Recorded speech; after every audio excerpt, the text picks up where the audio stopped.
Champions trophy 2025 के लिए Pakistan cricket board और फाइनली आईसीसी के दरमियान साइन कर दिए गए। अब 2025 की चैंपियंस ट्रॉफी पाकिस्तान ने ही होस्ट कर रही है। क्या अपडेट है वो आपको बताएंगे, लेकिन पाकिस्तान का पहला सेशन बहुत बुरा सेशन रहा। आप जितना इसकी बुराई कर सकते हैं वो कर सकते हैं, जितनी इसकी मजम्मत कर सकते हैं आप वो कर सकते हैं, क्योंकि पाकिस्तान की क्रिकेट टीम पूरी तरह बैटिंग लाइनअप फ्लॉप रही इस पहले टेस्ट मैच के पहले सेशन के अंदर। अगर मैं आपको बताऊं, सबसे पहले पाकिस्तान की क्रिकेट टीम पर बात करते हैं तो देखिए यहां पर आप जो चीज हो रही है, क्या हुआ पहले घंटे को अगर आप एनालिसिस करते हैं तो बड़ा जबरदस्त बाबर आजम हो गए, आपके इमाम उल हक हो गए, ये बड़ा अच्छा खेल रहे थे, बड़ा सेटल्ड खेल रहे थे, इनको समझ आ रही थी, टेक्निक वाइज अच्छी थी, चीजें वाइज अच्छी थी, स्ट्रोक भी खेल रहे थे, बड़ा जबरदस्त खेल रहे थे। लेकिन फिर उसके बाद अचानक क्या हुआ, अगर पहले घंटे में ऑस्ट्रेलिया की आप बॉलिंग देखोगे तो वो कहां पर वीक रहे, वो हमेशा अपनी लेंथ पर वीक रहे, वो एक जगह के ऊपर कंसिस्टेंट नहीं रह रहे थे। चाहे आप पैट कमिंस की बात कर लो, चाहे आप बात कर लो मिचेल मार्श की बात करो, मिचेल स्टार्क की बात करो, वो अपनी लाइन के ऊपर कंसिस्टेंट नहीं थे। फिर जब दूसरा घंटा शुरू हुआ तो हम एक्सपेक्ट कर रहे थे यहां पर अगर बाबर आजम थोड़ी देर ठहर जाते, अगर इमाम उल हक इस सेशन को सर्वाइव कर सकते थे, लेकिन अनफॉर्चुनेटली वो जल्दी चले गए। पहले बाबर आजम अपनी विकेट थ्रो करके मिचेल मार्श को देकर चला गया, एक अच्छा एरिया देखिए वहां पर, वो पैट कमिंग्स हो गए, हेल्जवुड हो गए, स्टार्क हो गए, वो एक ही चीज के ऊपर बात कर रहे थे, वो यही कर रहे थे कम्युनिकेट, वो यही कर रहे होंगे कि हमने अच्छा एरिया ढूंढा है। और वही हुआ मिचेल मार्श की एक गुड डिलीवरी, वो कहते हैं कि एक बेस्ट डिलीवरी आपके बैट्समैन को आउट कर सकती है, वही मिचेल मार्श की एक अच्छी जगह पर एक अच्छे एरिया के अंदर बॉल आया और वो बाबर आजम अपनी विकेट थ्रो करके चला गया। फिर उसके बाद इमाम उल हक, यार इतना देर आप एनालिसिस कर चुके हो, इतनी देर से आप ठहर चुके हो विकेट के ऊपर, आपको समझ आ चुकी है, आपको प्लान यही दिया गया था कि आपने अपनी विकेट थ्रो नहीं करी, क्योंकि पर्थ के अंदर आप इस माइंडसेट के साथ आप मैच तो नहीं जीत सकते थे। और हम कल भी यही बात कर रहे थे कि हम जो है मैच ड्रॉ की तरफ जाएंगे, और अब जो है वो सीन बन चुका है कि आप ड्रॉ की तरफ भी नहीं जा सकते, क्योंकि जो आप विकेट थ्रो करके चले गए हो, इतना रेजिस्टेंस, इतना आप बरकरार रखते रहो, रेजिस्टेंस सबर आप करते रहो पूरे विकेट के ऊपर। पहले दिन आप आराम आराम से खेलते रहे, सेकंड डे पहला घंटा इतना आराम आराम से खेलते रहे, आप सेटल्ड हो चुके थे। क्योंकि यहां पर देखें, अगर आप पाकिस्तान की बैटिंग को एनालिसिस करेंगे तो आपको समझ आएगा कि यहां पर रोल डिफाइन है। अब्दुल्ला शफीक का डिफरेंट रोल था, उन्होंने इमाम उल हक के साथ विकेट पर स्टे करना था, जो कल नहीं कर सके। फिर उसके बाद शान मसूद आए तो उनका एग्रेसिव रोल था कि आपने स्कोर बोर्ड को थोड़ा सा चलाना है। उनकी इंटेंट से हम ये चीज एनालिसिस कर पा रहे थे कि शान मसूद की जो इंटेंट थी वो यही थी कि आप लंबा लेकर नहीं चलो, बल्कि आप जो है वो इंटेंट शो करो ताकि स्कोर बोर्ड चलता रहे। और शान मसूद ने वही किया, वहां पर थोड़ा सा उनको भी वहां पर एनालिसिस करना चाहिए था कि यार अब मैंने स्कोर बोर्ड ले लिया है तो अब मुझे अपनी विकेट थ्रो नहीं करनी है, उनको अपनी विकेट के ऊपर प्राइस लगाना पड़ेगी कि मैं अपनी विकेट इतनी जल्दी नहीं दूंगा।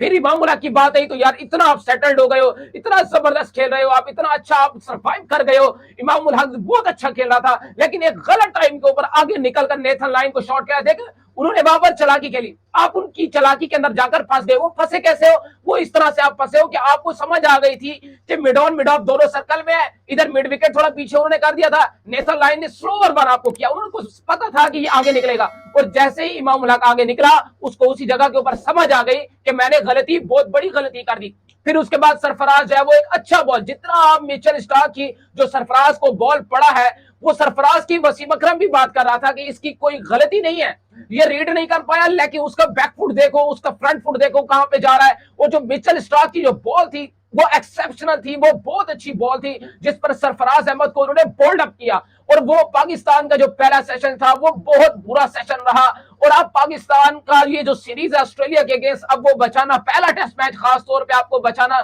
बहुत ही मुश्किल नजर आ रहा है। खैर, इसके अलावा चैंपियंस ट्रॉफी 2025 के लिए आईसीसी और पाकिस्तान क्रिकेट बोर्ड के चेयरमैन ज़का अशरफ साहब ने साइन कर दिए हैं, और उस साइन के अंदर ये लिख दिया गया है,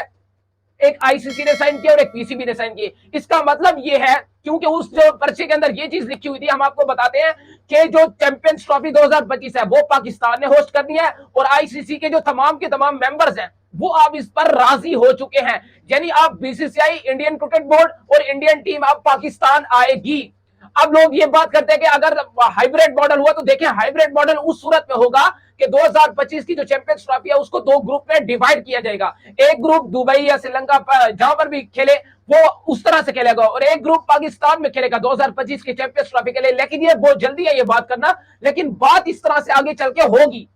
अगर तो इंडिया नहीं आता है, इंडिया चाहेगा कि चैंपियंस ट्रॉफी भी हाइब्रिड मॉडल पे कराई जाए, लेकिन अभी आईसीसी ने इसीलिए पाकिस्तान क्रिकेट बोर्ड से दस्तखत कराए हैं कि आप तमाम मेंबर, आईसीसी के जो तमाम मेंबर हैं वो राजी है पाकिस्तान में आने के लिए। उसमें इंडिया भी आता है, उसमें तमाम की तमाम फॉरेन टीम आती है। और अगर किसी भी सूरत, किसी भी वजह से इंडिया आ जाता है और कहता है कि हमें हाइब्रिड मॉडल पे खेलना है, तो फिर एक सूरत है कि आप एक ग्रुप को बाहर भेजेंगे, वो ग्रुप उसमें इंडिया को आप इंक्लूड करेंगे, वो हाइब्रिड मॉडल पे खेलेगा, और दूसरा ग्रुप पाकिस्तान में खेलेगा, क्योंकि 8 टीम खेलती है चैंपियंस ट्रॉफी 2025 के लिए। तो फिर याद रखें 4-4 ग्रुप में, यानी एक ही ग्रुप 4-4 टीमों पर डिवाइड करके इस तरह से भेजा जाए। लेकिन फिर इसमें आईसीसी को नुकसान है। एक नुकसान तो यह है कि पाकिस्तान क्रिकेट बोर्ड डिमांड करेगा कि हमें पैसा ज्यादा दो,